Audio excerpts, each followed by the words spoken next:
everyone and welcome to my channel Irzum Tech. Today I'm gonna show you that how you can message anyone else without adding their number on WhatsApp.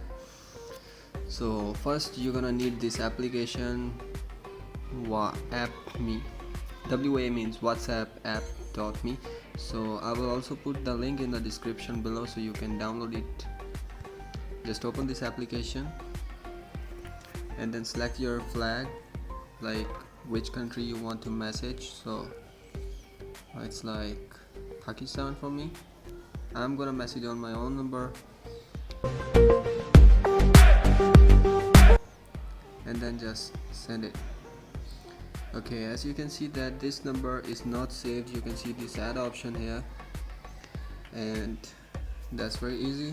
And also you can see the details of the person like name and number and status.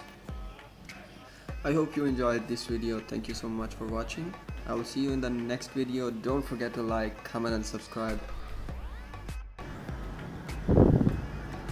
And if your number is not on WhatsApp, you will see this error like this number is not on WhatsApp, just like this one.